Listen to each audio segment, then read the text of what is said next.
सीधा कर दी, चल गया क्या है, सीधा कर दी।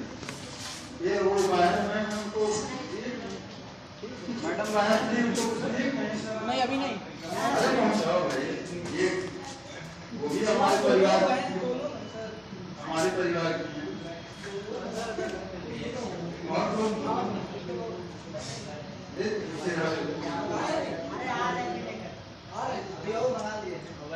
अच्छा अच्छा, चलिए पढ़ाई होती रहेगी, ये कार्यक्रम चलता रहेगा। अर्थव्यवस्था का आधार हमने बताया क्या था, कृषि, पशुपालन और वाणिज्य। अगर आपसे पूछा जाए कि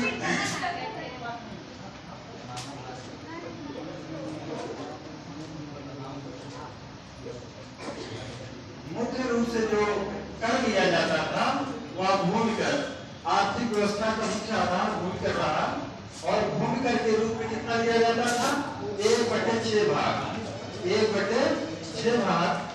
और कुल मिलाकर अगर देखा जाए सिंचाई का वगैरह सब जोड़कर, तो मौर्य काल में लगभग आधा, उपज का आधा, 1/2, लगभग 1/2 ले लिया जाता था, उपज का आधा। इसके रूप में राजस्व के रूप में उपज का आधा ले लिया जाता था। लिखवा दे रहे हैं आपको, परेशान मत होइए। अगर देखिए राज्य की अर्थव्यवस्था कृषि, पशुपालन और वाणिज्य पर आधारित थी। इसको सम्मिलित रूप में क्या कहा जाता था, इसको सम्मिलित रूप में क्या कहा जाता था, वार्ता कहा जाता था, वार्ता। मौर्यकालीन अर्थव्यवस्था को जो ये 3 रूपों में आधारित थी, कृषि, पशुपालन और वाणिज्य पर आधारित थी, इसको सम्मिलित रूप में क्या कहा जाता था, वार्ता। जैसे हम लोग वार्ता कहते हैं, इस चीज के लिए वार्ता शब्द का प्रयोग हुआ है कौटिल्य के अर्थशास्त्र में। हमने और आपको बताया था कौटिल्य ने अर्थशास्त्र में 3 प्रकार की जमीन का मतलब लैंड का उल्लेख किया है। जैसे जुती हुई भूमि को क्या कहा जाता था, पृष्ठ, दिखाए थे, हाँ, और बिना जुती हुई भूमि को अपृष्ठ, और जो ऊंचाई पर भूमि स्थित थी उसको कहा जाता था। और बिना वर्षा के ही जहाँ की खेती हो जाए उसे क्या कहते थे, अदेव मात्रिक। ये भाई पूछा गया सवाल है, अदेव मात्रिक। ऐसी भूमि को जो बिना वर्षा के ही जो है फसल प्राप्त हो जाए, ऐसी भूमि को अदेव मात्रिक कहा जाता था।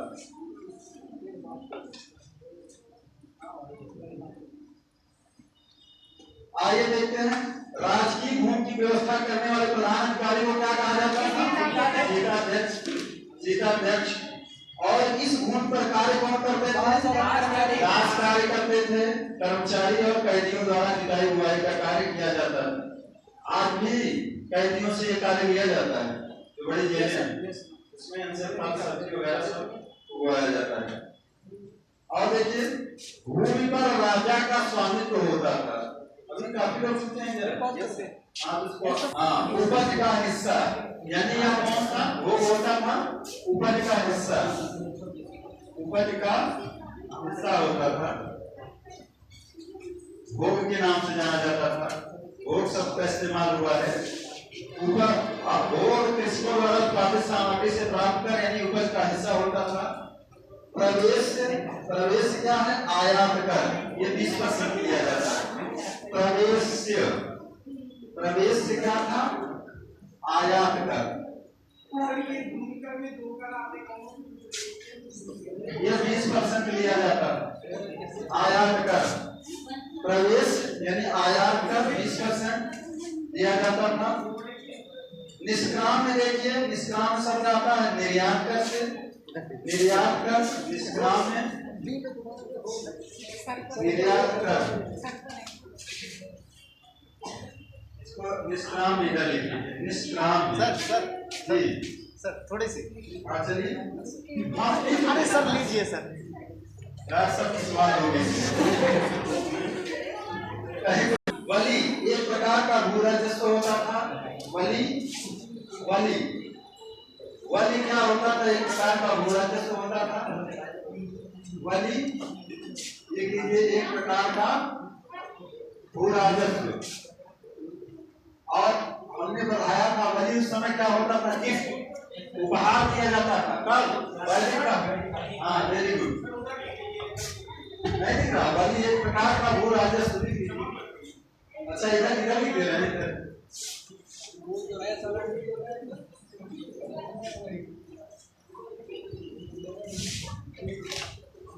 इतना बड़ा बड़ा लिखते हैं भाई, पीछे चमक आता है। चले, वली एक प्रकार का भू राजस्व होता था। और इसी प्रकार से हिरण्य पूछा जाता है, ये भी पूछा गया सवाल है, मोस्ट इंपॉर्टेंट लगाइएगा। हिरण्यकर ये किस प्रकार का था? हिरण्य जो होता था या अनाज के रूप में ना होकर नकद लिया जाता था, या नकद कर था, नगद या नकद बोलते हैं ना, नकद कर, नगद या नकद जो भी आप जानते हैं वाले, नकद नकद कर था, नकद नकद बोला जाता है ना, नकद कर लिख लीजिए, या अनाज के रूप में ना होकर नकद लिया जाता था, या अनाज के रूप में ना होकर, क्लियर कर लीजिए थोड़ा बढ़ा के, या अनाज के रूप में ना होकर किस रूप में लिया जाता था? नकद के रूप में लिया जाता था। लिख लीजिए, या अनाज के रूप में ना होकर नकद कर के रूप में लिया जाता था, नकद लिया जाता था। ये दोनों इंपॉर्टेंट हैं, प्राय कर और हिरण्य कर। हिरण्य कैसा कर था? जो अनाज के रूप में नहीं लिया जाता, ज्यादातर कर किस रूप में लिए जाते थे? अनाज के रूप में, लेकिन यह नकद होता था। सेतुबंध देखिए, सेतु कर जो होता था, राज्य की ओर से सिंचाई का प्रबंध करना सेतुबंध कहलाता था। सेतुबंध राज्य की ओर से सिंचाई का प्रबंध करना, सेतुबंध क्या था? राज्य की ओर से सिंचाई कर दिया जाता था, राज्य की ओर से सिंचाई की व्यवस्था, राज्य की ओर से सिंचाई की व्यवस्था करना, या सिंचाई का प्रबंध, राज्य की ओर से सिंचाई का प्रबंध सेतुबंध होता था। ये सब मिलता है। वृष्टि तो जानते होंगे ना, वृष्टि निःशुल्क श्रम एवं व्यवहार को वृष्टि कहते हैं। वृष्टि ये तो पहले आप बता चुके हैं, निःशुल्क श्रम यानी बेगार, बेगारी कराना भाई। जैसे हम अभी पढ़ा रहे हैं, हमको कोई श्रम ना दे तो बेगारी हो गई, निःशुल्क। वृष्टि मौर्य काल में निःशुल्क श्रम एवं बेगार को वृष्टि कहते थे। अब देखिए, उपयुक्त करों के अतिरिक्त अन्य कर जैसे मणिक कर, नाव व पत्तन कर, चारागाहों व सड़कों पर कर तथा अन्य साधनों से भी राजस्व की प्राप्ति होती थी। इस पर नाव पर भी लगता था। नाव समझ रहे हैं? जैसे भगवान कृष्ण को इधर से उधर ले गया, नाव वाला लिया था अंगूठी, राम जी से लिया था, लेकिन हो सकता है वो टैक्स देता रहा हो सरकार, इस तरह से तो नाव पर भी कर लिया जाता था। वाणिज्य कर मतलब व्यापार वाले पर, वाणिज्य कर, नाव पर और पत्तन कर बंदरगाहों पर कर लिया जाता था। पत्तन कर चारागाहों और सड़कों पर भी टैक्स वसूला जाता था। आजकल भी देखिए हाईवे पे जगह जगह बनाए हैं ना, टोल टैक्स बोलते हैं ना, टोल प्लाजा, हाँ टोल पर लेते हैं लोग। तो इस तरह के भी ये लोग लेते थे। वाणिज्य कर, नाव व पत्तन कर, चारागाहों और सड़कों पर भी कर, ये सब जो है राजस्व के स्रोत रहे हैं। सिंचाई की ओर प्रशासन विशेष ध्यान देता था, और इस बात की पुष्टि कहाँ से होती है? जूनागढ़, जूनागढ़ अभिलेख से। चंद्रगुप्त के गवर्नर उस समय कौन थे? पुष्यगुप्त वैश्य द्वारा सौराष्ट्र में निर्मित सुदर्शन झील का उल्लेख मिलता है। ये हम आपको पढ़ा चुके हैं, मत लिखिए। देखिए, सिंचाई के लिए अलग से लिखिए, सिंचाई के लिए अलग से उपज का 1/5 से 1/3 भाग करके रूप में लिया जाता था। सिंचाई के लिए अलग से उपज का 1/5 से 1/3 भाग करके रूप में लिया जाता था।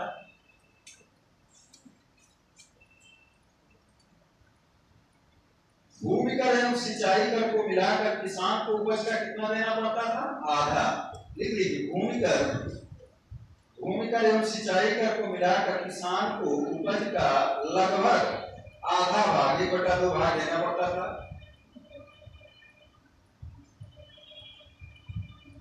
भूमि कर एवं सिंचाई कर को मिलाकर किसान को उपज का लगभग 1/2 भाग देना पड़ता था।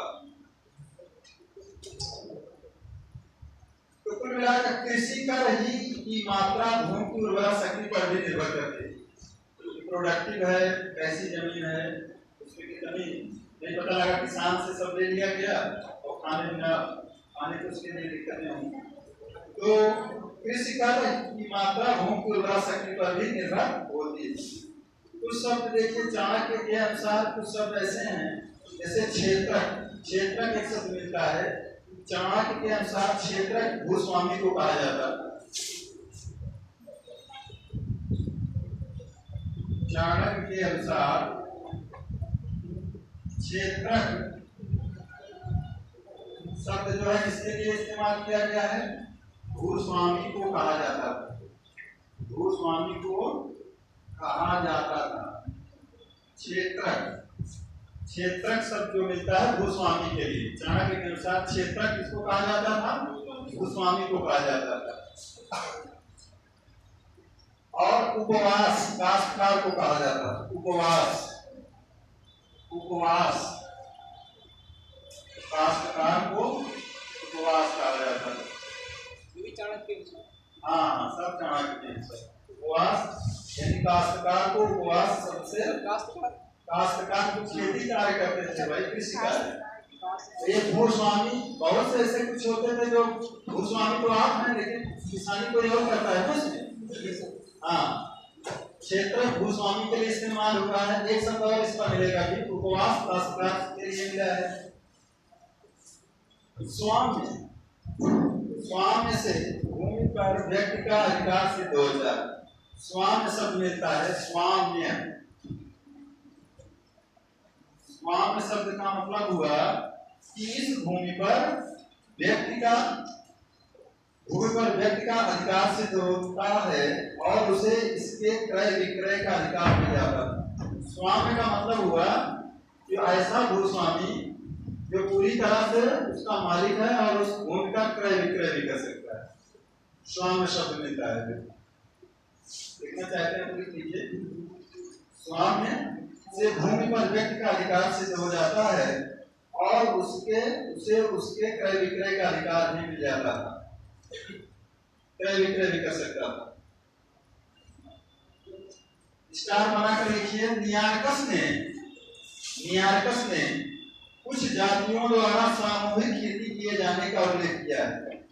नियार्कस ने कुछ जातियों के द्वारा सामूहिक खेती किए जाने का उल्लेख किया है।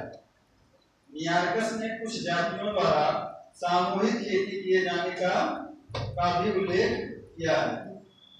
या नियार्कस द्वारा कुछ जातियों द्वारा विशेष जातियों द्वारा सामूहिक खेती किए जाने का उल्लेख किया गया है। हो गया। आइए देखते हैं उद्योग। मौर्य काल का प्रधान उद्योग क्या था? सूत काटना एवं बुनना यानी कपड़े बनाना। प्रधान उद्योग में लिख लीजिए मौर्यकालीन उद्योग। प्रधान उद्योग सूत काटना एवं बुनना था।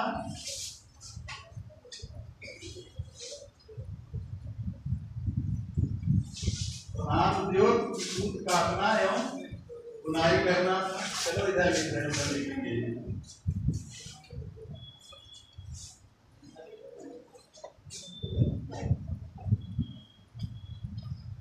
मौर्य काल का प्रधान उद्योग सूत काटना एवं बुनाई करना था। उद्योग में लिख लीजिए सूत काटना और बुनाई करना।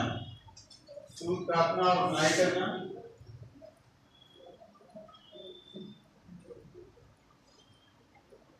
आगे लाइन में लिखिए कारखानों में बनी वस्तुएं में बनी वस्तुएं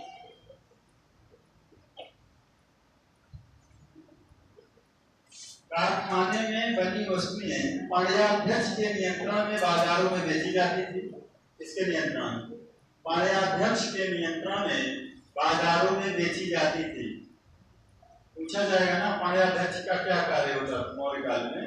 इसके नियंत्रण में कारखानों में बनी वस्तुएं पाण्याध्यक्ष के नियंत्रण में बाजारों में बेची जाती थी।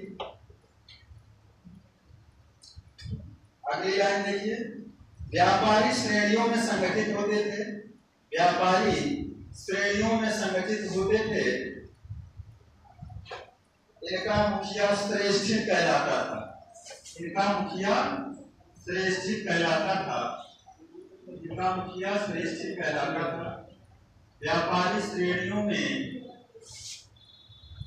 संगठित होते थे।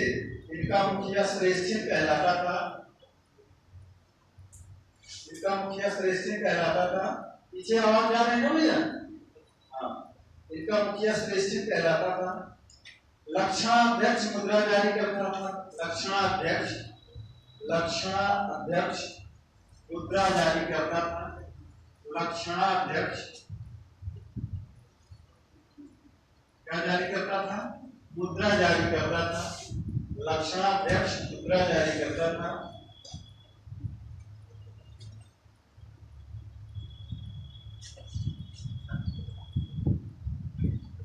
लक्षणाध्यक्ष मुद्रा जारी करता था। आगे से पढ़ाइए। लोग जब स्वयं सिक्के बनवाते थे तो अभी कितने प्रकार के सिक्के होते बता रहे हैं आपको। लोग जब स्वयं सिक्के बनवाते थे तो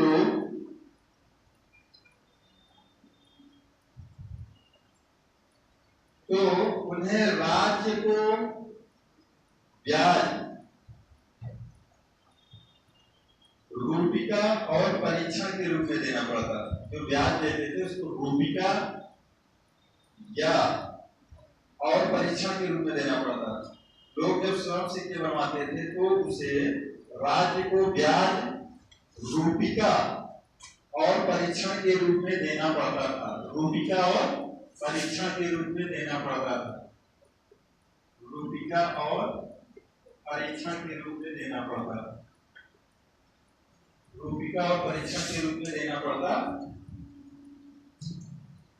अब देखिए, कौटिल्य के अर्थशास्त्र में कुछ मौर्यकालीन मुद्राओं के नाम मिलते हैं, जैसे करसापण या पण या धारण।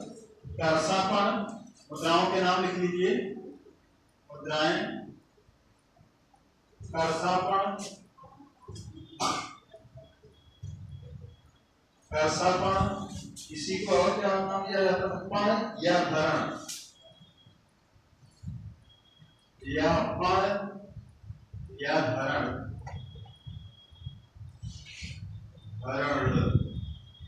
करसापण या पण या धरण एक ही नाम है। यह चांदी का बना होता था। किसका बना होता था? चांदी का बना होता था। करसापण, पण या धरण किसका बना होता था? चांदी का। सुवर्ण जानते हैं, सोने का बना होता था। सुवर्ण इसका सोने का सिक्का होता था, सोने का बना होता था। सुवर्ण। मासक या तांबे का सिक्का होता था। मासक, मासक किसका बना होता था? तांबे का सिक्का होता था। इसी प्रकार देखिए, काकड़ी या कंकड़ी मिलता है। मासक या तांबे का सिक्का होता है। काकड़ी, काकड़ी या भी तांबे के छोटे सिक्के होते थे। तांबे के बने हुए, मतलब इनका मूल्य कम होता था। छोटे सिक्के लिख लीजिए। तांबे के बने हुए काकड़ी छोटे सिक्के होते थे। ये पूछा गया है। करसापण, पण या धरण, काकड़ी या तांबे का या भी बना होता था, लेकिन यह मूल्य में छोटे होते, छोटे सिक्के। हाँ, वेरी इंपॉर्टेंट सवाल लिखिए। मुद्राओं का परीक्षण करने वाला अधिकारी, मुद्राओं का परीक्षण करने वाले अधिकारी को रूप दर्शक कहा जाता था। रूप दर्शक परीक्षण करने वाले अधिकारी को क्या कहा जाता था? रूप दर्शक। और जो मुद्राएं जारी करता था उसको क्या कहा जाता था? लक्षणाध्यक्ष। ध्यान देना, ये खूब पूछे गए सवाल में। लक्षणाध्यक्ष और रूप दर्शक यह परीक्षण करता था मुद्राओं को, या इसमें सोने की मात्रा है, चांदी की कैसे है, मतलब मिलावटी तो नहीं है, राज्य द्वारा निर्धारित मानक के अनुसार बना है कि नहीं बना है, किस टकसाल से बनाया गया है, उसमें जो कप्पे लगाए गए हैं राज्य के वह सही है कि गलत है। आजकल जैसे मुद्राएं छापते लोग मार्केट में नहीं देते, टेररिस्ट गतिविधियों में उसका इस्तेमाल किया जाता है, नकली नोट। आज भी देखिए कन्या के हाथ दीजिए तो देखता है कि नहीं, ऐसे करते हैं कि ये सही कि नहीं। ये परीक्षा का कार्य करता था जिसको रूप दर्शक कहा जाता था, और लक्षणाध्यक्ष जो मुद्राएं जारी करता था।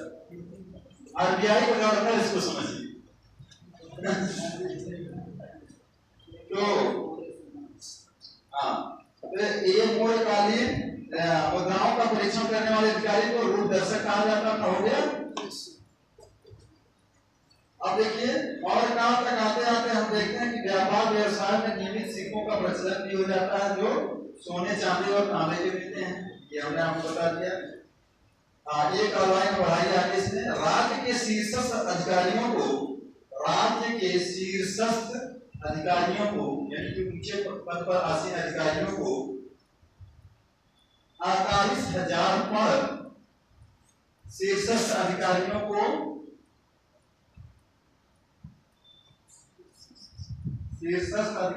कितना दिया जाता था? ये पूछे गए हैं भाई सवाल। 48,000 पर ऊपर वाला चांदी वाला शीर्षस्थ अधिकारियों को 48,000 पर तथा निम्न अधिकारियों को 60 पर वेतन मिलता था। निम्न अधिकारियों को 60 पर तक का वेतन मिलता था। वार्षिक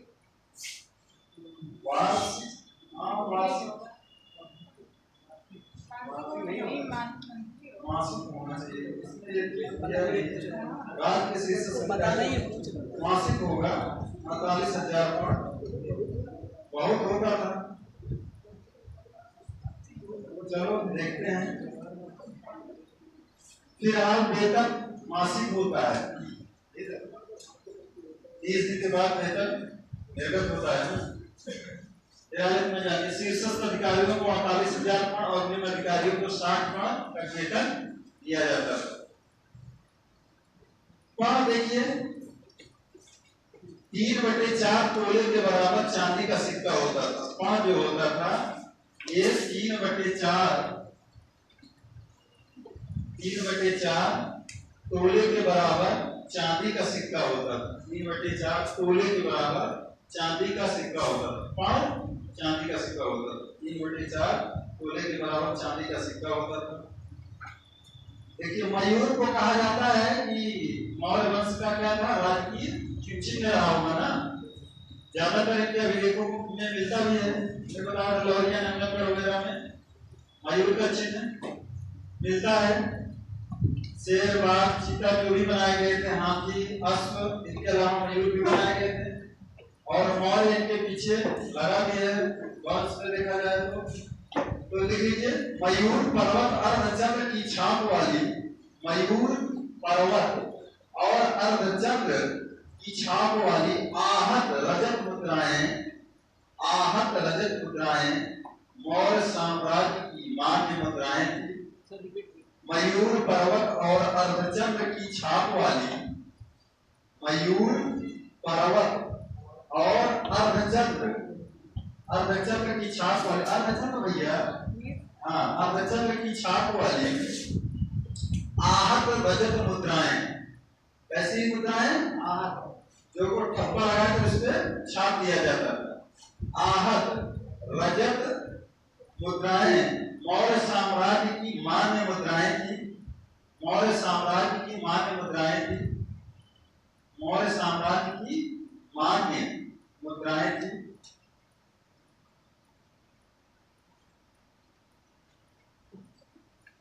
नीचे से लिखिए अर्थशास्त्र के अनुसार काशी अर्थशास्त्र के अनुसार काशी बंग कुंड, काशी बंग कुंड कलिंग मालवा सूती वस्त्रों के लिए प्रसिद्ध थे। काशी बंग कुंड कलिंग मालवा, कलिंग मालवा ये सब सूती वस्त्रों के लिए प्रसिद्ध थे। सूती वस्त्रों के लिए प्रसिद्ध थे। और काशी और कुंड में तो रेशमी कपड़े भी बनते थे। यहाँ दोनों में रेशमी भी बनते थे, रेशमी कपड़े भी बनते थे। काशी और कुंड में रेशमी कपड़े भी बनते थे। हाँ, वो शिल्पाटन लिखिए। प्राचीन काल से ऐसे लिख लीजिए, काशी और कुंड में रेशमी कपड़े भी बनते। प्राचीन काल से वंग का मलमल विश्वविख्यात था। मलमल, वंग माने बंगाल का, मलमल भाई प्राचीन काल से वंग का मलमल विश्वविख्यात रहा था। वंग मलमल, मलमल जानते हैं कैसे कपड़े होते हैं? मलमल कोई बताएगा? सॉफ्ट होते हैं। अच्छा, हाँ, तो मलमल के कपड़े पहले बहुत चलते थे। हमारे नाना जी थे, वो साफा बांधते थे, बहुत लंबा चौड़ा, बहुत लंबा साफा, यहाँ से गेट के बराबर ऐसे ऐसे करके। हाँ, जो होता रहा बताते थे मलमल का है। और उनकी हार्दिक इच्छा थी कि मेरे गुजर जाने के बाद मेरे साथ इसको विदा कर देना, समझ रहे हैं? और उनके साथ साफे को जो है जो पार्थिव शरीर पर हम लोग डाल दिए, तो चमचमाता हुआ कपड़ा होता था मलमल का। तो काशी यानी बंगाल का मलमल प्राचीन काल से विश्वविख्यात रहा था।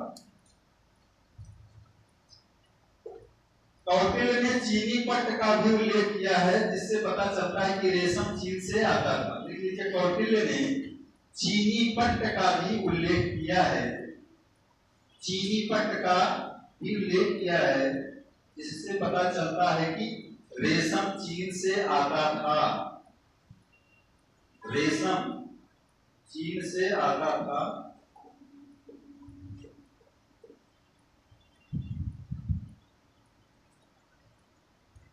रेशम चीन से आता था। चीनी पट्ट का उसने उल्लेख किया अपने अर्थशास्त्र, इससे पता चलता है कि चीन का रेशम भारत आता रहा होगा, चीन वाला। अन्य वस्त्रों में देखिए, दुकुल, दुकुल एक शब्द मिला है, जो श्वेत एवं चिकना वस्त्र होता था। दुकुल ये भी कपड़े का पर्यायवाची है ना। दुकुल श्वेत और चिकना वस्त्र होता था, श्वेत और चिकना वस्त्र।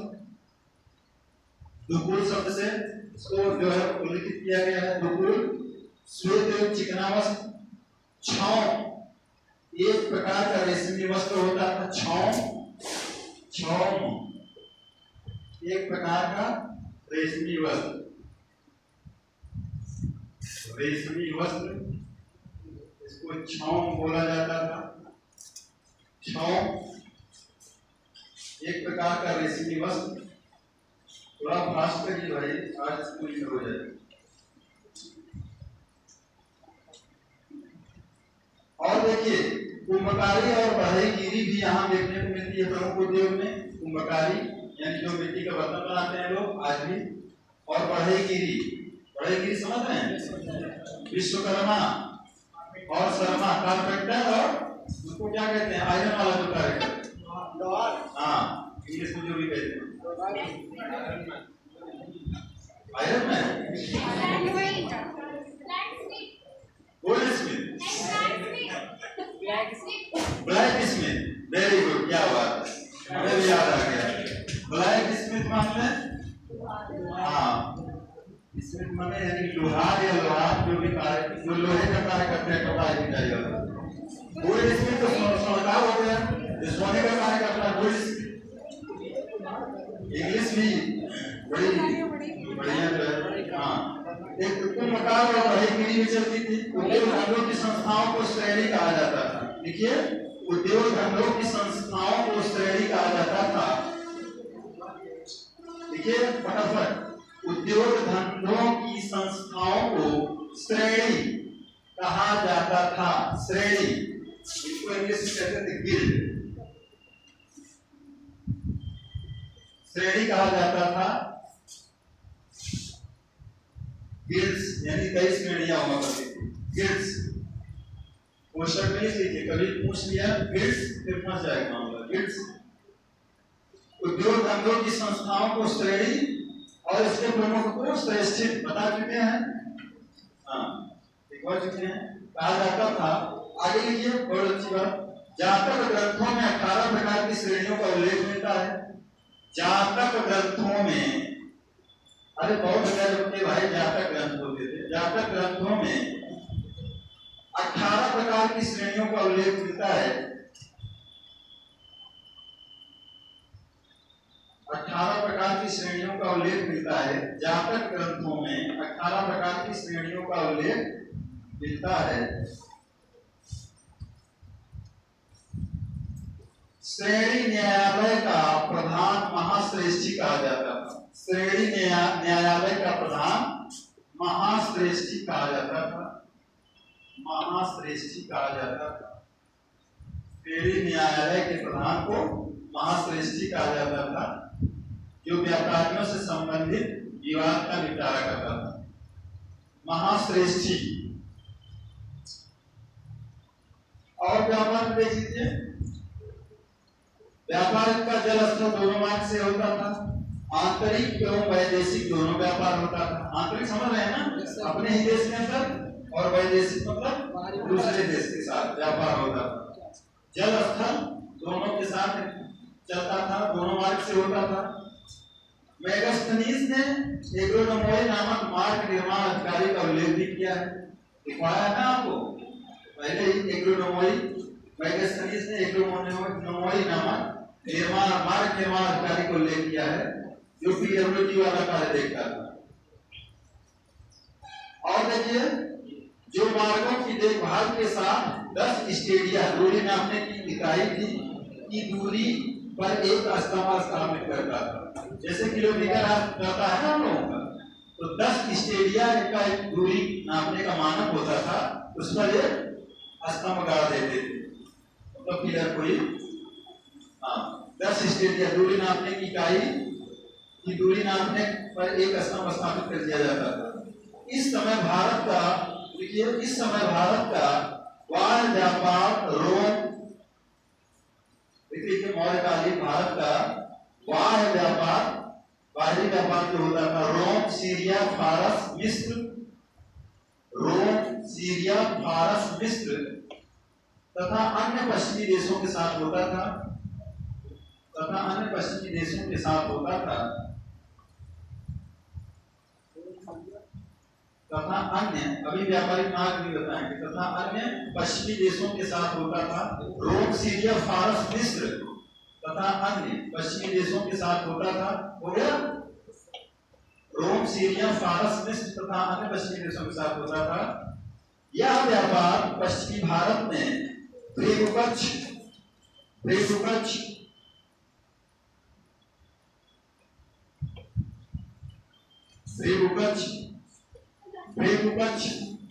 यह व्यापार पश्चिमी भारत में भृगुपक्ष तथा पूर्वी भारत में ताम्रलिप्ति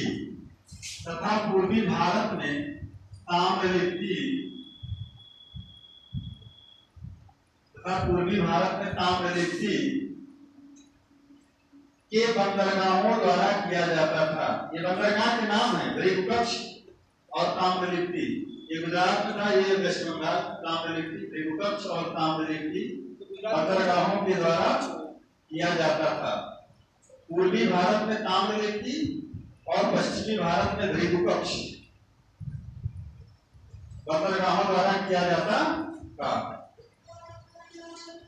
अब देखिए, आंतरिक व्यापार के प्रमुख केंद्र तक्षशिला, काशी, उज्जैन। आंतरिक व्यापार के प्रमुख केंद्र तक्षशिला, काशी, उज्जैन, कौशाम्बी, पाटलिपुत्र तथा तोसली आदि थे। सर एक बार रिपीट स्टार्ट तक्षशिला काशी उज्जैन, तक्षशिला काशी उज्जैन नहीं पा रहे हैं। लिख गया ये बच्ची हंस रही थी, हमें लगा नहीं लिख पा रहे। आंतरिक व्यापार के प्रमुख केंद्र तक्षशिला काशी उज्जैन कौशाम्बी पाटलिपुत्र तथा कोसली आदि थे। कलिंग की राजधानी कहाँ थी? हाँ, और ज्यादातर ये देखिए मार्ग जो होते थे नदियों के किनारे ये शहर यानी केंद्र बसे हुए थे। आंतरिक व्यापार जल और स्थल दोनों से बता रहे होता था ना, तो नाव के द्वारा, क्योंकि स्थल मार्ग उस समय सोचिए कितने जटिल रहे होंगे, आज भी नहीं कुछ हो पाए हैं, उस समय कैसे रहे होंगे।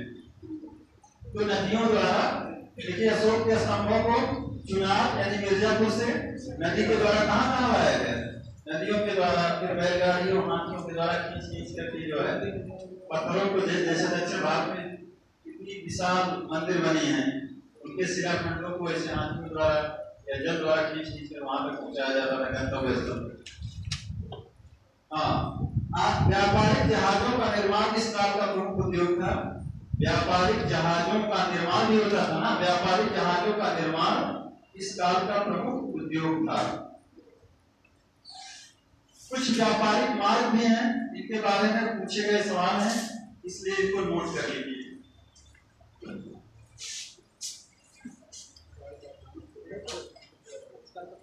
जहाज बनाने का कार्य होता था भाई, व्यापारिक जहाजों का निर्माण इस काल का प्रमुख उद्योग था।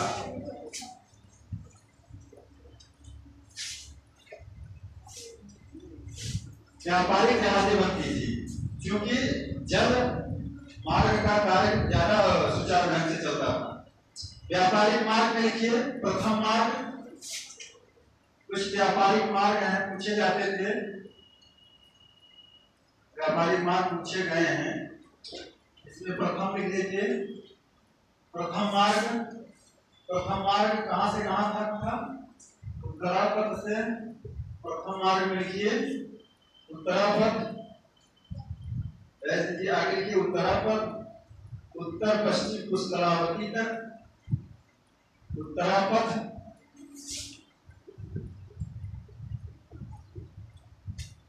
उत्तर पश्चिम पुष्करावती तक। प्रथम मार्ग उत्तरापथ उत्तर पश्चिम पुष्करावती तक, उत्तरापथ उत्तर पश्चिम पुष्करावती तक से, उत्तरापथ उत्तर पश्चिम पुष्करावती तक से पाटलिपुत्र, आगे उसी पढ़ाई से कहा जाता था? पाटलिपुत्र से, पाटलिपुत्र पूछा गया है, व्यापारिक मार्ग से पाटलिपुत्र ताम्रलिप्ति तक जाने वाला राजमार्ग सबसे महत्वपूर्ण था। ताम्रलिप्ति तक जाने वाला राजमार्ग सबसे महत्वपूर्ण मार्ग, यानी पहला मार्ग सबसे महत्वपूर्ण था। उत्तरापथ यानी उत्तर पश्चिम पुष्करावती तक से पाटलिपुत्र यानी ताम्रलिप्ति तक जाने वाला मार्ग राजमार्ग सबसे महत्वपूर्ण था। हो गया। दूसरा मार्ग लिखिए, पश्चिम में पाटल से, दूसरा मार्ग लिख लीजिए, द्वितीय या दूसरा मार्ग लिखिए। पश्चिम में पाटल से पूर्व में कौशाम्बी के समीप, पश्चिम में पाटल से पूर्व में कौशाम्बी के समीप उत्तरापथ से मिलता था। यह मार्ग जो था पश्चिम में पाटल से पूर्व में कौशाम्बी के समीप, पूर्व में कौशाम्बी के समीप लिख रहे हैं, पाटल ऐसे रहेगा, पाटल।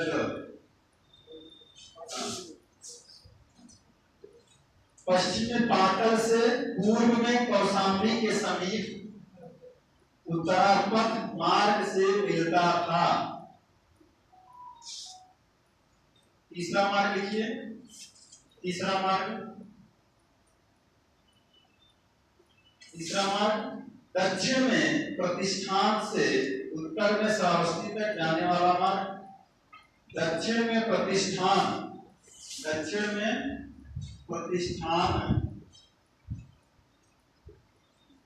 से दक्षिण में प्रतिष्ठान से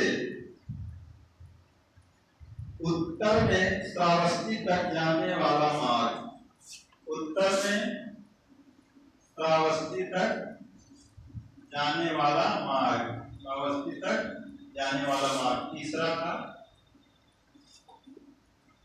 दक्षिण में प्रतिष्ठान से उत्तर में श्रावस्ती तक जाने वाला मार्ग। चौथा मार्ग लिखिए, यह प्रसिद्ध मार्ग भृगुपक्ष से मथुरा तक जाता था। चौथा, भृगुपक्ष से मथुरा तक जाता था, भृगुपक्ष से मथुरा तक, यानी ऐसे करके आता था। मथुरा इधर पड़ेगा, यस सर, सीधे से आता था, यानी कि गुजरात से लेकर गुजरात के जो बंदरगाह से सीधे मथुरा तक आता था, कृष्णनगरी। चौथा था यह मार्ग भृगुपक्ष से मथुरा तक जाता था, जिसके मार्ग में उज्जैनी भी पड़ता, जिसके मार्ग में उज्जैनी, वही उज्जैन, उज्जैनी भी पड़ता था, उज्जैनी भी पड़ता था, जिसके मार्ग में उज्जैनी, हमारी किताब में इधर से लगाया गया है, जिसके मार्ग में उज्जैनी भी पड़ता था। उज्जैन यानी अवंती वाला, अवंती राज।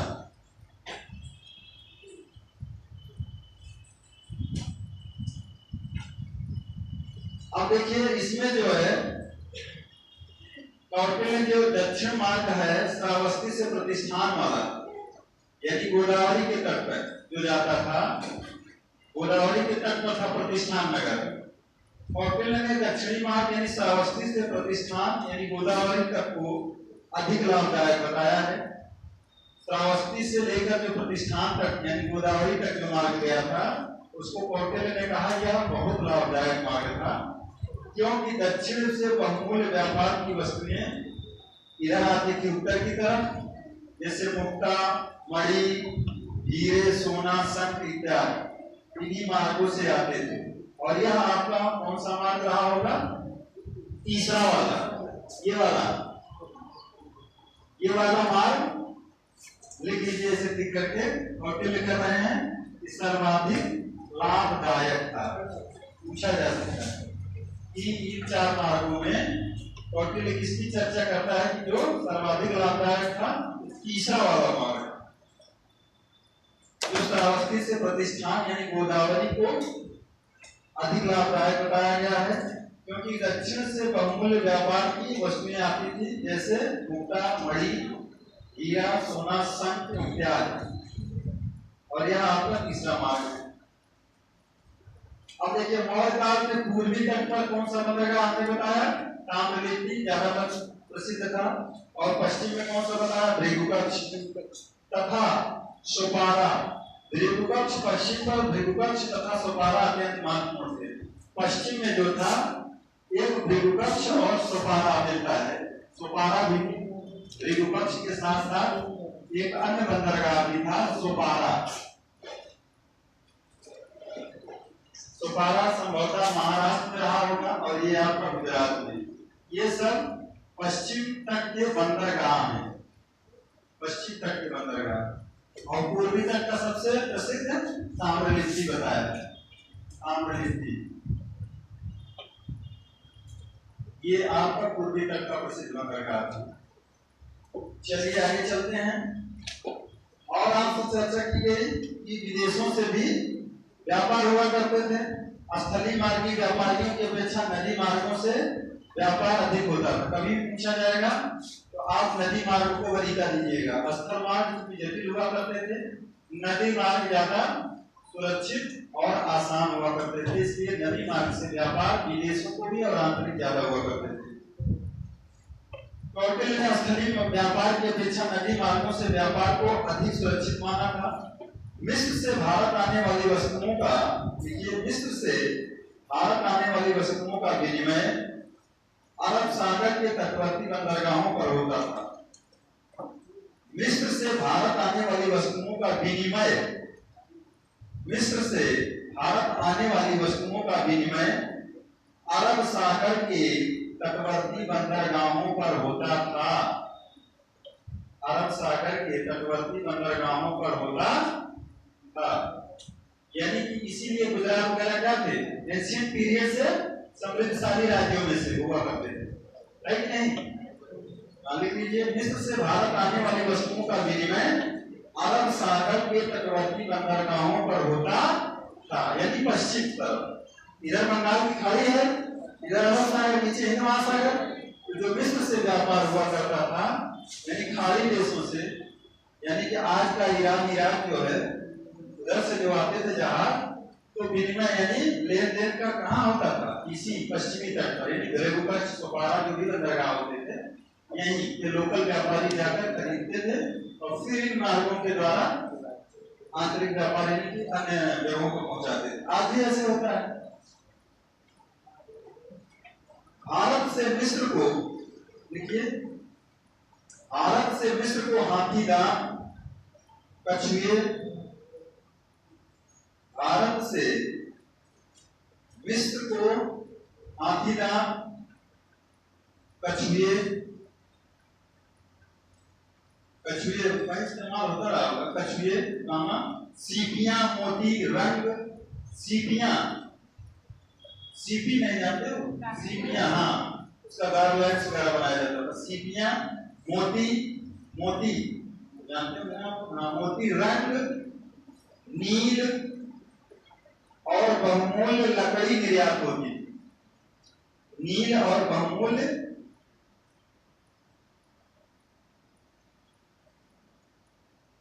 कछुए, सीपियां, मोती, रंग, नील और बहुमूल्य लकड़ी निर्यात होता था। भारत से मिस्र को हाथीदाम, कछुए, सीपियां, मोती, रंग, नील और बहुमूल्य चीजें इस्तेमाल होती। और देखिए, जो पुराना माल होता था वो उस संस्था के अध्यक्ष के बगैर बेचा नहीं जा सकता था, अनुमति के बिना ना तो बेचा जा सकता था और ना ही बंधक रखा जा सकता था। जैसे कुछ लोग स्टोर कर लेते हैं ना, जब महंगाई आएगी तो इस चीज को हम बेचेंगे, तो इस तरह से संस्था अध्यक्ष उन पर नियंत्रण करता था। देशज वस्तुओं पर आयात वस्तुओं पर 10% बिक्री कर लिया जाता था, ये हमने आपको बता ही दिया। अंतरदेशीय व्यापार गाड़ियों तथा सातवाओं के माध्यम से किया जाता था। सातवां जानते हैं, व्यापारी हुआ करते, सातवां, जैसे श्रेणियां होती थी ना व्यापारियों की, सातवां व्यापारी हुआ करते थे, सातवां। हाँ, तो ये बताया जा रहा है, सातवाओं के माध्यम से क्या किया जाता था? अंतरदेशीय व्यापार गाड़ियों तथा सातवाओं के माध्यम से किया जाता था, जो व्यापारी होते थे। स्टेगो ने लिखा है, एक लाइन पढ़ाइए इसमें। स्टेगो ने लिखा है, ये अंतरदेशीय व्यापार गाड़ियों तथा सातवाओं के माध्यम से किया जाता था। सातवां व्यापारियों को जो कारवां चलता था भाई, समझ रहे हो? हाँ, गाड़ियां, ऊंट जा रहे हैं तो पूरे कारवां के साथ, हाँ, व्यापारी। स्टेगो ने लिखा है कि मौर्य काल में, स्टेगो ने लिखा है कि मौर्य काल में जलयान निर्माण पर राज्य का एकाधिकार था। स्टेगो ने लिखा है कि मौर्य काल में जलयान निर्माण पर, जैसे आजकल कहाँ बनते हैं जलयान? विशाखापट्टनम में। हाँ, स्टेगो ने लिखा है कि मौर्य काल में जलयान निर्माण पर राज्य का पूर्ण एकाधिकार था।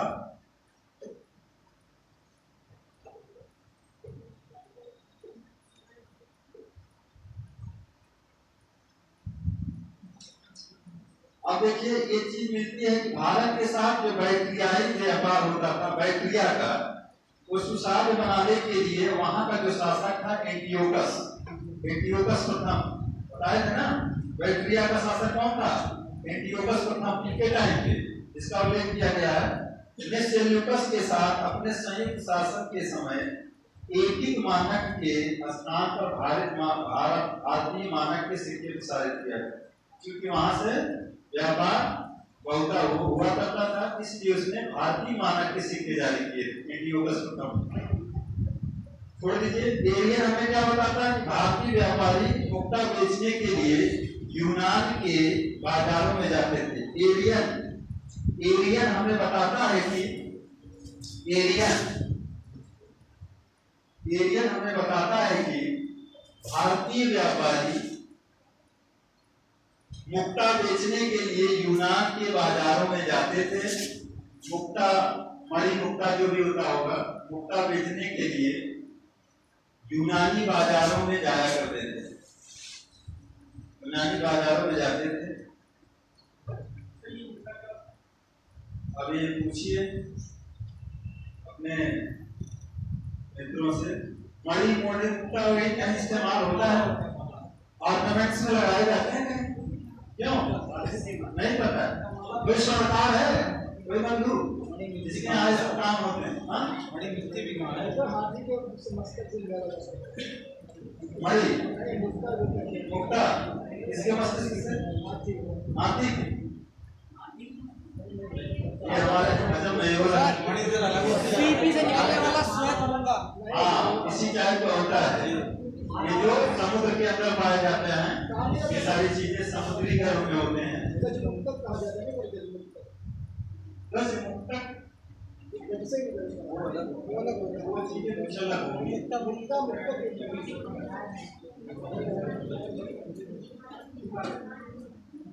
तो देखिए, एरियन हमें बताता है कि भारतीय व्यापारी मुक्ता बेचने के लिए यूनान के बाजारों में जाते थे।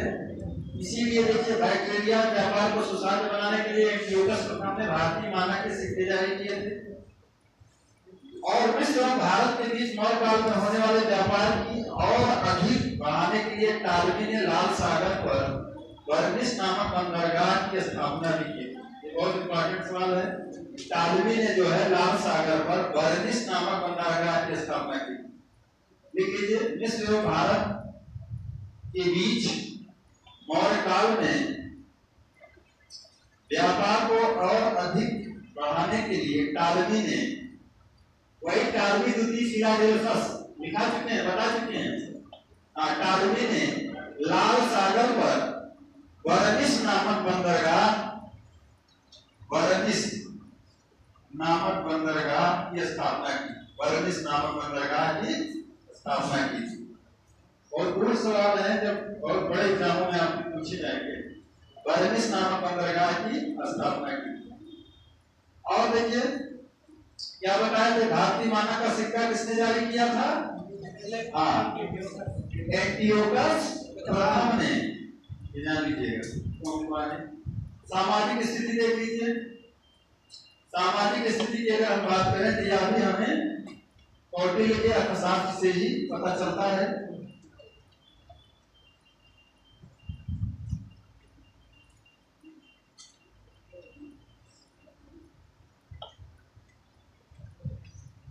सामाजिक स्थिति की अगर बात करें तो समाज में देखिए,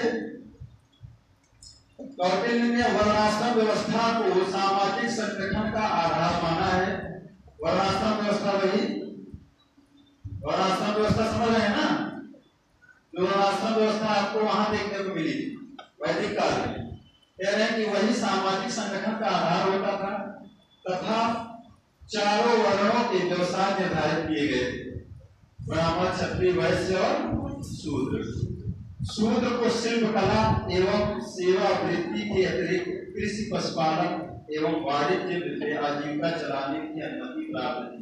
जो शूद्र हुआ करते थे, कहने का मतलब उनकी स्थिति काफी बेहतर हो गई थी मौर्य काल में, क्योंकि शूद्र को शिल्प कला और सेवा वृत्ति, ऊपर के अन्य लोगों की सेवा सर्विस करके आजीविका चलाने का, और साथ में कृषि कर सकते थे, वो पशुपालन कर सकते थे और वाणिज्य व्यवसाय भी अपना कर सकते थे, जो शिल्प कला वाले वाणिज्य व्यवसाय। यानी कि सामाजिक स्थिति काफी ठीक ठाक रही होगी। इसीलिए तो मेगस्थनीज जो यहाँ दासों को वर्णन नहीं करता है मौर्य काल में, लेकिन दास हुआ करते थे। अर्थव्यवस्था में शूद्रों को आर्य कहा गया है। अर्थशास्त्र में शूद्रों को आर्य कहा गया है।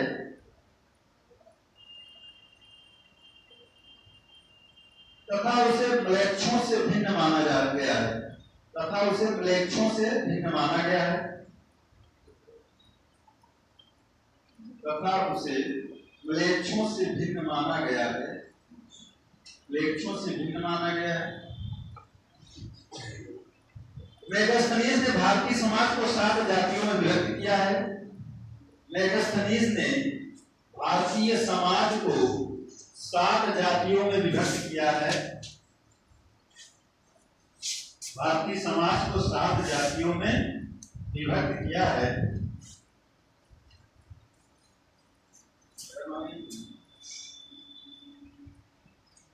मेगास्थनीज ने भारतीय समाज को 7 जातियों में विभक्त किया है। पहला दार्शनिक, किसान, अहीर। दार्शनिक, किसान, अहीर मतलब पशुपालक। अहीर आज भी करते हैं कार्य। अहीर, कारीगर व शिल्पी। कारीगर व शिल्पी, कारीगर व शिल्पी। सैनिक, निरीक्षक, सभासद। सैनिक, निरीक्षक, सभासद।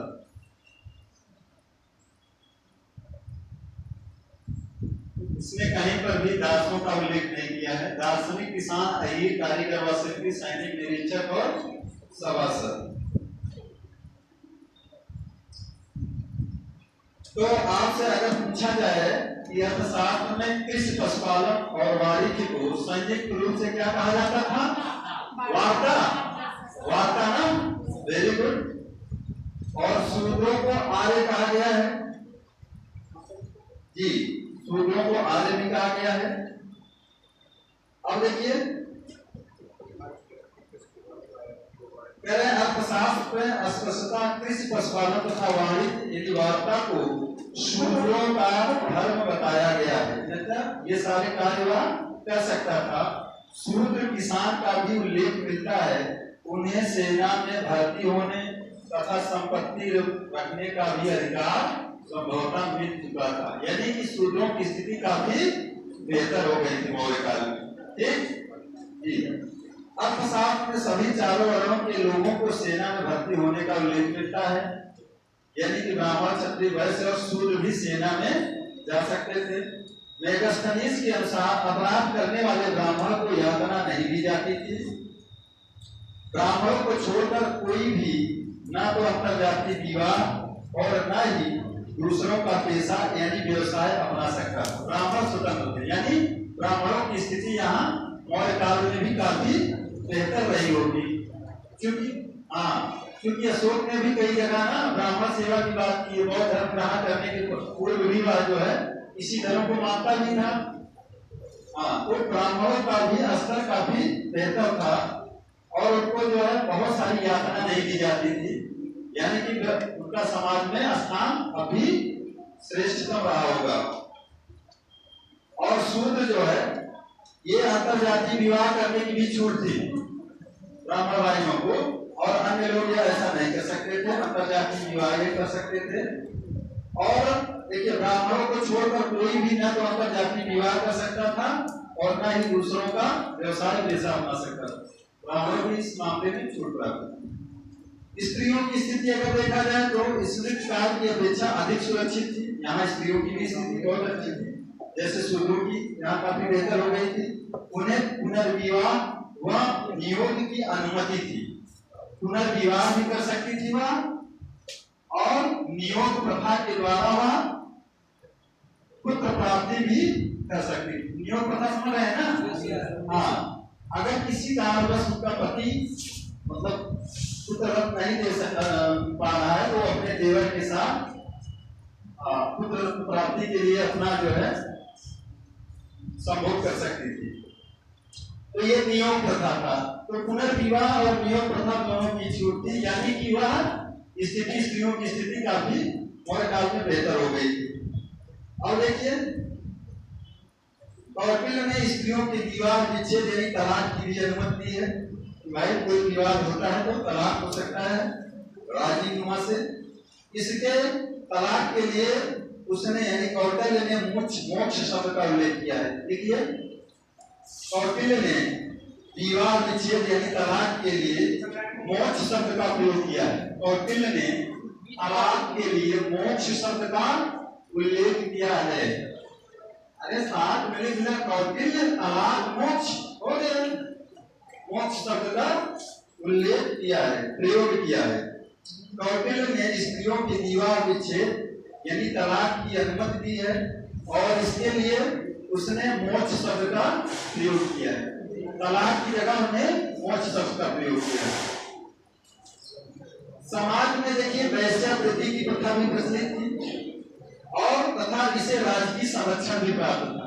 वैश्यावृत्ति को राजकीय संरक्षण भी प्राप्त था। स्वतंत्र रूप से वैश्यावृत्ति करने वाली स्त्रियों को रूपा जीवा कहा जाता था। देखिए लाइन, स्वतंत्र रूप से वैश्यावृत्ति करने वाली स्त्रियों को रूपा जीवा कहा जाता था। रूपा जीवा, स्वतंत्र रूप से वैश्यावृत्ति करने वाली स्त्रियों को स्त्रियां रूपा जीवा कहलाती थी या कहा जाता था।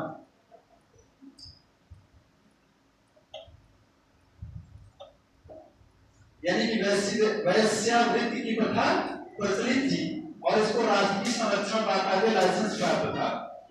समझ रहे हैं?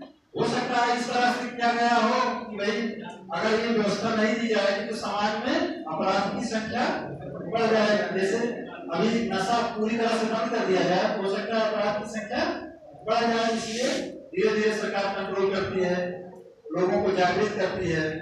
तो राजकीय संरक्षण भी प्राप्त था और स्वतंत्र रूप से वैश्यावृत्ति करने वाली स्त्रियों को क्या कहा जाता था? रूपा जीवा। यह सवाल पूछा गया भाई, रूपा जीवा कहलाती थी। इनके कार्यों का निरीक्षण गणिका अध्यक्ष करता था। इनके कार्यों का निरीक्षण गणिका अध्यक्ष करता था। गणिका अध्यक्ष संस्थाओं के अध्यक्ष हुआ करते थे ना, हाँ, गणिका अध्यक्ष करता था। इनके कार्यों का निरीक्षण गणिका अध्यक्ष करता था।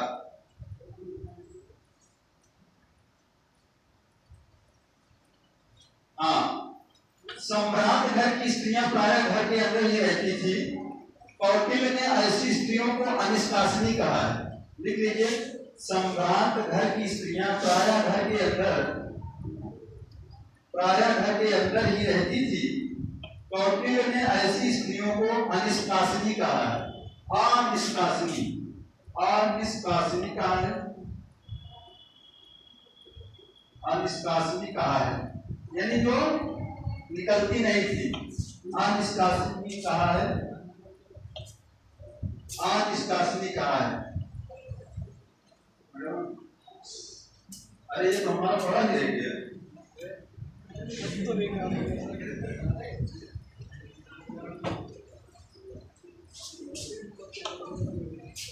अनिष्कासिनी कहाँ है?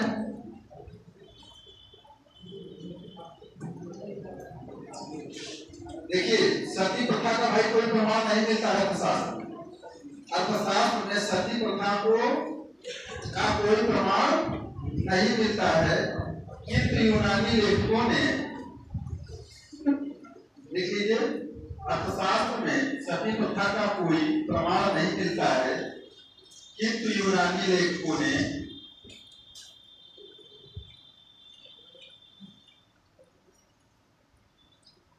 उत्तर पश्चिम में सैनिकों की स्त्रियों के सती होने का उल्लेख किया है। उत्तर पश्चिम में, उधर से ही तो आक्रमण होता था ना, उत्तर पश्चिम में सैनिकों की स्त्रियों के सती होने का उल्लेख किया है। यूनानी लेखकों ने उत्तर पश्चिम में सैनिकों की स्त्रियों के सती होने का उल्लेख किया है। और देखिए समाज में नट होते थे जो कुश्ती करवाते थे। नट, गायक, नर्तक आदि कलाकार भी लोगों का मनोरंजन करते थे। नट, नर्तक, गायक, पुरुष कलाकारों में रंगोपजीवी तथा स्त्री कलाकारों में रंगोपजीवी कहा जाता था। जो पुरुष कलाकार होते थे उनको रंगोपजीवी कहा जाता था। रंगोपजीवी। जो महिला कलाकार होती थी उनको रंगोपजीवनी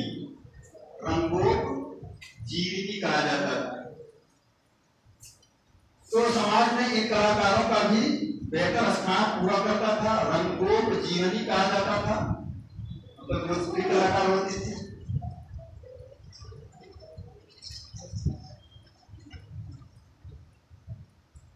एक शब्द मिलता है प्रवहण।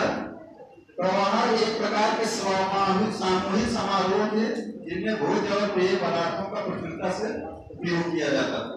तो प्रवहण लिख लीजिए, सामूहिक समारोह, प्रवहण।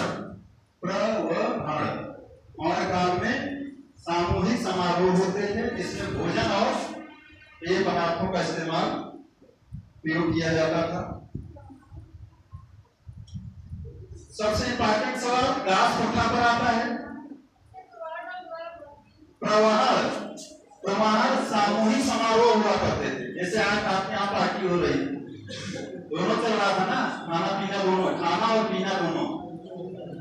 प्रवहण एक प्रकार का सामूहिक समारोह था जिनमें भोज्य और पेय पदार्थों का उपयोग किया जाता था। दास प्रथा पर सवाल पूछा जाता है, तो ये देखिए, मेगास्थनीज एवं स्टेगो के अनुसार भारत में दास प्रथा नहीं थी। और सती प्रथा का उल्लेख यूनानी लेखकों ने किया है, लेकिन कौटिल्य के अर्थशास्त्र में नहीं मिलता है, ये जरूर ध्यान रखिएगा। देखिए, दास प्रथा मेगास्थनीज एवं स्टेगो के अनुसार भारत में नहीं थी, लेकिन कृषि कार्यों में इनको लगाया जाता था। तो रही हो तो उनको दासों के बारे में जानकारी नहीं होगी, क्योंकि ये सब कौन से लेखक थे? यूनानी लेखक थे ना। हाँ, लिख लीजिए, मेगास्थनीज एवं स्टेगो के अनुसार भारत में दास प्रथा नहीं थी, लेकिन मौर्यकालीन अर्थव्यवस्था में दासों का महत्व था कि नहीं? महत्वपूर्ण योगदान था। लेकिन मौर्यकालीन अर्थव्यवस्था में दासों का महत्वपूर्ण योगदान था। त्रिपिटक में 4 प्रकार तथा कौटिल्य ने 9 प्रकार के दासों का उल्लेख किया। देखिए, त्रिपिटक में सुत्त पिटक, अभिधम्म पिटक, विनय पिटक, त्रिपिटक में यानी बौद्ध ग्रंथ है ना, त्रिपिटक में 4 प्रकार, देखिए खत्म करें भाई, त्रिपिटक में 4 प्रकार तथा कौटिल्य ने 9 प्रकार के दासों का उल्लेख किया है। त्रिपिटक में 4 प्रकार तथा कौटिल्य ने 9 प्रकार के दासों का उल्लेख किया है।